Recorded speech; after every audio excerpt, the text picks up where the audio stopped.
Maravilhosos, lindões, Croiser aqui, e no vídeo de hoje eu vou falar de novo de The Idol, porque assim, gente, a série ainda nem estreou e as polêmicas não param simplesmente. E por que eu tô falando isso? Porque nessa segunda-feira, dia 22, a imprensa assistiu aos 2 primeiros episódios lá no Festival de Cannes e as reações não foram muito bem agradáveis e gerou um burburinho nas redes sociais, e por isso esse vídeo aqui eu vou comentar alguma dessas primeiras impressões, discutir um pouco a polêmica, falar algumas coisas que também foi falada na coletiva de imprensa e falar um pouquinho da mudança aí de expectativa pra série que estreia no dia 4 de junho na HBO Max. E lógico que vocês já podem imaginar que a gente vai falar e muito dessa série aqui no canal, então pra não perder nenhum conteúdo, se inscreve e clica no sininho pra receber notificação pra quando eu tiver um vídeo novo, que eu sempre trago as novidades dos filmes e das séries aqui pra vocês o quanto antes vocês sabem. Bom, gente, a gente sabe que The Idol tá com polêmica atrás de polêmica, inclusive eu já tinha trazido um outro vídeo aqui pro canal explicando toda a treta dos bastidores, o que aconteceu. O que a gente vai conversar aqui é um pouquinho complementar, então não deixa de assistir ao primeiro vídeo, até porque eu vou retomar algumas questões sobre a treta anterior. E assim, gente, é muito triste que uma produção esteja tão envolvida atrás de polêmica. Ao mesmo tempo, isso pode chamar a atenção de outras pessoas que nem imaginavam que ia ter essa série, né? E pelo burburinho aí, as pessoas acabam assistindo no final das contas, mas o fato é que as primeiras impressões da crítica lá fora não foram nada positivas. E eu acho que é válido falar que eu nunca vou ver essas primeiras impressões e tudo mais, porque eu sempre gosto de ir na minha expectativa, no que eu assisti, pra daí trazer opinião aqui pra vocês no canal. Só que eu sinto que The Idol é uma série que tá um ponto fora da curva, né? Eu acho que muito disso vem com a visibilidade da segunda temporada de Euphoria, que foi meio aquela coisa ame ou odeie, mas não só isso, também por causa das polêmicas que os bastidores dessa série especificamente, que nem é a mesma produção de Euphoria, acabou gerando aí. E dentre essas polêmicas foi justamente o ponto de vista de como a série estava sendo levada e também a saída de uma diretora, a Amy, né, por causa de conflitos criativos. O The Weeknd até tinha falado que achava que estava tendo uma perspectiva muito feminina aí, e que talvez, sendo bem sincera, depois dessas críticas aqui, é justamente o que tenha faltado. Então assim, eu vou ler algumas dessas críticas e comentar algumas coisas e falar um pouquinho da minha expectativa atual agora aí com a série. Segundo um dos jornalistas da Variety, a Variety ela vai aparecer por diversas vezes porque mais de um jornalista assistiu, mas o Peter DeBruge, ele disse que The Idol é como uma fantasia masculina sórdida, perpetuando o mito de que popstars são fantoches corporativos sem nenhuma agência sobre a própria imagem. A série inclui cenas pornográficas de fluidos corporais espalhados pelo rosto da Lily Rose Depp, uma cena de masturbação envolvendo cubos de gelo e muito mais. Foi o que ele escreveu dos episódios que ele assistiu. E segundo Kyle, do New York Times, disse que The Idol é 50 tons de The Weeknd, uma odisseia pela homepage do Pornhub, estrelada pelas auréolas da Lily Rose Depp e pelo cabelo sujo em rabinho de The Weeknd. Só um parênteses aqui, esse tweet, ele rodou muito com uma tradução um pouquinho diferente, porque tinham falado que era rabo de rato gorduroso do The Weeknd.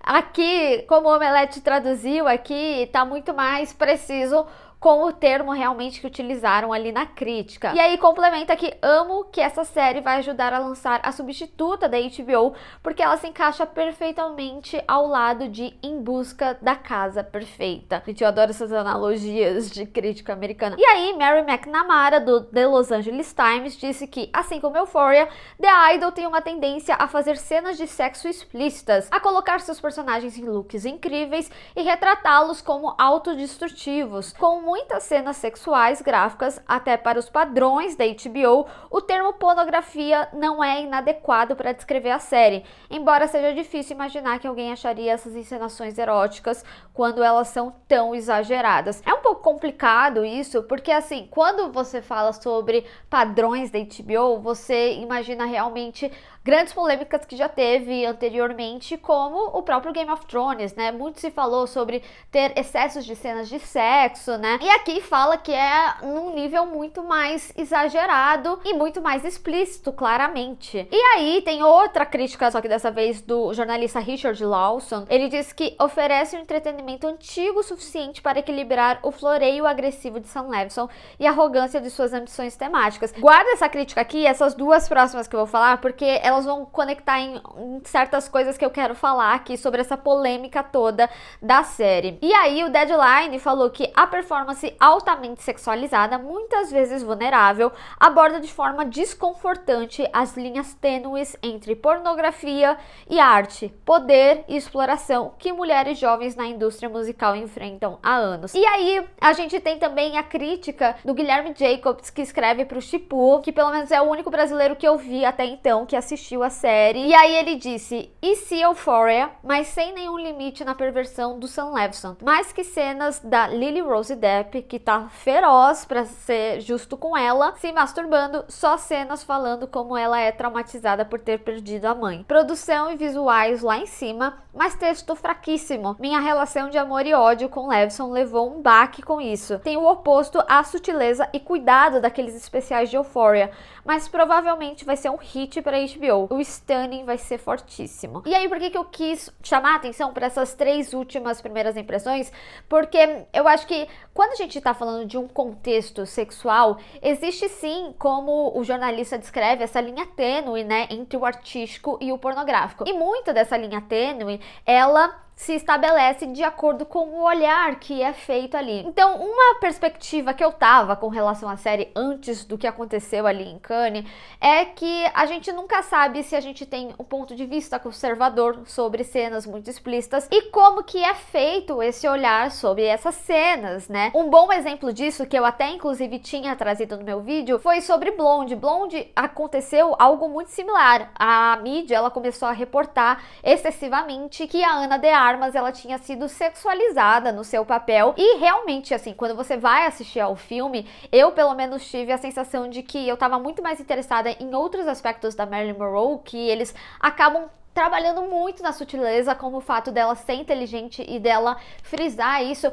e ir para uma questão mais linguística de escolha para essa parte sexual, porque a Marilyn Monroe, ela foi muito sexualizada. E assim, gente, da mesma forma que você escolhe um certo discurso do que você vai trazer, ou como que você vai demonstrar aquela imagem e tudo mais, você tá sujeito sim às pessoas gostarem ou não gostarem do seu ponto de vista, de acharem sexualizado ou não acharem sexualizado, principalmente quando a gente está falando de uma visão masculina sobre aquela imagem feminina. Então, ali, naquele caso, a gente tinha um diretor homem sobre a visão dele com a Marilyn Monroe. Então, você tinha muitas cenas de nudez que eram extremamente desnecessárias. Por exemplo, andar nua 100% em casa. Podia ser algo que ela fez, podia ser algo que ela não fez, nunca saberemos. Mas a escolha daquela pessoa em demonstrar dessa forma é o que vai definir bastante o tom de sexualização ou não sexualização. E aí, é muito complicado, principalmente quando a gente tinha uma diretora mulher, e que uma das coisas que tinha sido falada na polêmica era justamente sobre ter um olhar feminino demais pra coisa. E aí, a minha grande preocupação com relação a como as cenas de sexo elas eram feitas, porque eu não tenho sensibilidade de ver cenas de sexo, seja em excesso e etc, mas sim como que essas cenas elas são feitas. Então, a minha maior preocupação era se ela seria sexualizada, se a Lily Rose Depp seria sexualizada, por mais que em algumas entrevistas, inclusive na coletiva de imprensa, ela já teria falado ali que não, que ela se sentiu confortável e tudo mais. E aí eu tinha essa preocupação e era algo que de fato eu só ia conseguir ter esse tipo de visão assistindo a série. Ainda vai ser algo que eu só vou ter assistindo a série, mas eu confio muito também na opinião que o Guilherme Jacobs tem, e por isso eu fui perguntar pra ele se ele achou que ela foi sexualizada, e ele disse que é total male gaze, que seria o quê? Exatamente esse olhar masculino aí pra coisa. E isso pra mim é muito decepcionante, e aí eu compreendo mais ainda o que ele falou sobre a sensibilidade que o Sam Levinson teve nos especiais, e é interessante porque uma das maiores críticas do Jacobs foi justamente sobre a escrita. Isso pode ter a ver com o fato da série ter sido reescrita pelo Sam Levinson, ter mudança de ponto de vista, etc. Sim, mas ainda assim não justifica, né, como essas cenas elas podem ser trabalhadas aí. Então, é lógico que a minha expectativa a partir disso, ela muda um pouquinho de perspectiva, porque você olha com um olhar um pouco diferente para essas cenas. Eu particularmente não sou o tipo de pessoa que eu vou para assistir odiando alguma coisa. Então, vocês com certeza podem esperar que eu vou ser o mais sincera possível quando eu trouxer aqui as minhas primeiras impressões, acusações, a análise de episódio e tudo mais, mas como eu já tinha falado no meu outro vídeo, né, eram acusações bem gravíssimas, não é algo que deve ser ignorado, e eu vou tirar minhas próprias conclusões quando eu assistir a série, mas o sentimento que fica de tudo que eu vi, de tweets, dessas primeiras impressões de jornalistas, e ainda mais a perspectiva de uma pessoa que eu confio ali nas opiniões, é de decepção no final das contas. Mas vamos ver. Vamos ver quando a série lançar, mas também tiveram algumas coisas que eu achei que é bastante interessante falar sobre a série, algumas descrições do plot principal ali do primeiro episódio, mas também o que foi falado na coletiva. Vamos falar da coletiva porque é a parte em que tanto o Sam Levinson quanto o The Weeknd e a Lily Rose Depp acabam falando um pouquinho mais sobre a perspectiva deles do que está sendo exposto ali na série e com relação a toda essa polêmica. A Lily, ela já tinha saído em defesa ao Sam Levinson anteriormente. Ela falou que ele foi um dos melhores diretores com quem ela já trabalhou, que ela nunca se sentiu tão apoiada e respeitada em um espaço criativo, e as opiniões e contribuições dela foram valorizadas. E ela voltou a falar disso na coletiva que aconteceu lá no Festival de Cannes, nessa terça-feira, dia 23. E aí ela complementou também, falando que trabalhar com Sam é uma verdadeira colaboração em todos os sentidos. É importante para ele, mais do que tudo, não apenas o que seus atores pensam sobre o trabalho, mas como nós sentimos ao interpretá-lo. E contrata pessoas cujo trabalho valoriza, e sempre criou um ambiente que eu me senti vista, ouvida e apreciada. Todos demonstraram certa tristeza, né, com as coisas, as polêmicas que estão no entorno aí da série, na produção. A própria Lily falou que é triste ver alguém sendo tão maltratado, né, sabendo que a verdade é outra sobre aquela pessoa. E o Levinson falou que ele sabe que é uma série provocativa e que ainda não sente que tá perdido pra eles. E aí o Hank Azaria, ele falou que esse caos no set foi um mal entendido sobre a abordagem espontânea e criativa do diretor. E segundo ele, seria como ir ao set de Curb Your Enthusiasm ou de um filme de Judd Apatow, onde as pessoas estão improvisando brilhantemente e dizendo: ó, eles não devem saber suas falas. Já estive em muitos sets disfuncionais. Esse foi exatamente o oposto. Eu me senti desafiado pela primeira vez em muitos anos. E aí, segundo a matéria da Variety, né, eles comentaram sobre as cenas de sexo. E eles disseram que o Levinson observou que vivemos em um mundo muito sexualizado e disse que a série era um reflexo da pornificação da cultura pop americana. Especialmente nos Estados Unidos, a influência da pornografia é muito forte na psique dos jovens dos Estados Unidos.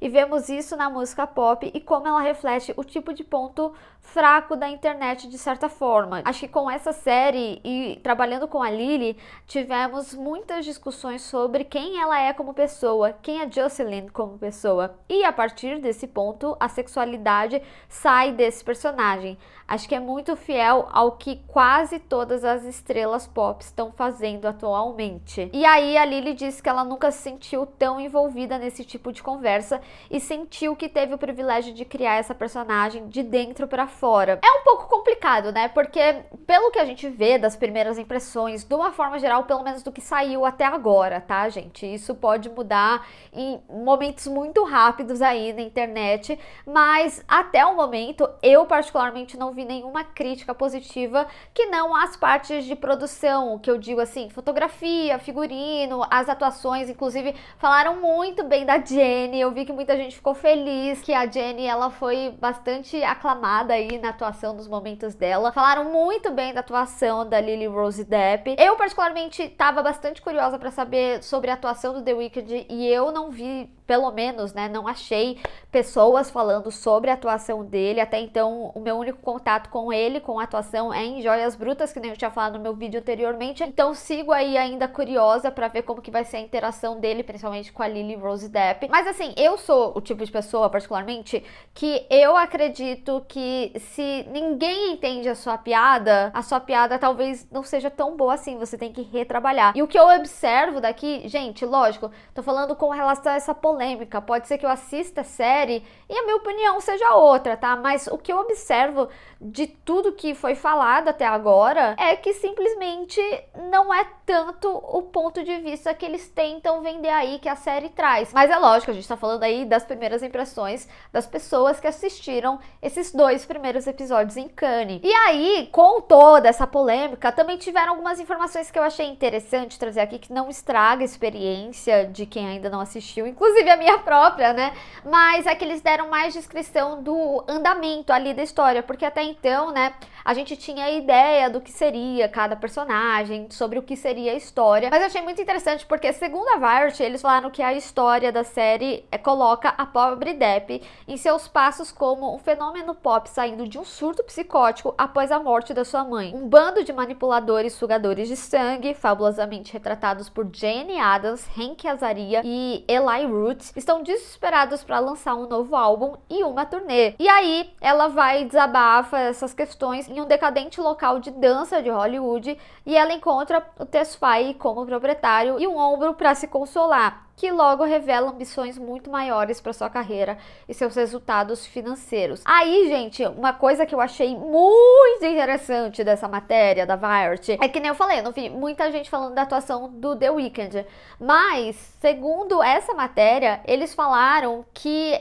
a seita dele, que lembra muito uma seita totalmente sexual lá dos Estados Unidos, que eu não sei se vocês ficaram sabendo dessa história, que inclusive tinha o envolvimento de uma atriz de Smallville. Gente, essa história dessa seita, ela é bizarra, assim, e ela traz um cunho sexual bem, assim, problemático, sabe? Então eu confesso que eu fiquei um pouco assustada de saber qual que é a referência aí da seita do Tedros, né, o personagem do The Weeknd, mas ao mesmo tempo isso também era uma das curiosidades que eu tinha, como que eles iam trabalhar a seita, em que sentido, né?